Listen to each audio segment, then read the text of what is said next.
মই প্ৰায় 1200 কিলোমিটাৰ ঘূৰিলোঁ আৰু দিনটো 14 ঘণ্টাই মানুহৰ লগত আছিলোঁ।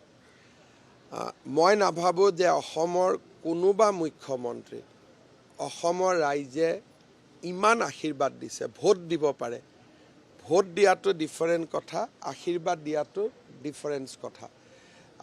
যিমান মই আশীৰ্বাদ বুটলিলোঁ, মোৰ কিজানি দুইখন হাত অতি কমেও 10 লাখ মহিলা আৰু সৰু সৰু যুৱক যুৱতীয়ে স্পৰ্শ কৰিছে আৰু মোৰ মূৰত অতি কমেও 1 লাখ আবাল বৃদ্ধ বনিতাই হাত থৈছে। গতিকে ইয়াতকৈ ডাঙৰ প্ৰাপ্তি জীৱনত একোৱে হ'ব নোৱাৰে। ভোট দিয়া নিদিয়া ডিফাৰেণ্ট ইছ্যু, কিন্তু ৰাইজে হিয়া উজাৰি আশীৰ্বাদ দিয়া ৰাতি 12টাতো ৰাতিপুৱাও আৰু কিছুমানে 4-5 ঘণ্টা সময়লৈকে অপেক্ষা কৰিছে আৰু বহুতক মই সন্তুষ্টও কৰিব পৰা নাই। যিমান মানুহে মোক কথা পাতিব খুজিছিল, লগ কৰিব খুজিছিলে, মই ভাবোঁ যে অসমৰ কোনো ৰাজনীতি কৰা ব্যক্তিয়ে ইমান আজিলৈকে প্ৰত্যক্ষ আশীৰ্বাদ বুটলিবলৈ সক্ষম হোৱা নাই।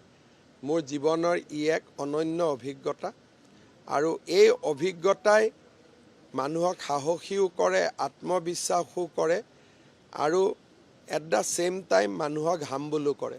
দ্বিতীয় পৰ্যায় আমি ইলেকশ্যনৰ দিনৰ ওপৰত ঠিক হ'ব। অহা কালিৰ পৰা 15 তাৰিখৰ ভিতৰত আমি প্ৰাৰ্থী তালিকা চূড়ান্ত কৰিব লাগিব। তাৰপিছত ইলেকশ্যন কমিশ্যনে যদি ইলেকশ্যন পিছুৱাই দিয়ে বা আৰু অলপ দেৰিকৈ হয়, আমি থাৰ্ড ফেজ কৰিম, নহ'লে ইলেকশ্যনৰ লগতেই যাত্ৰাটো চলি থাকিব।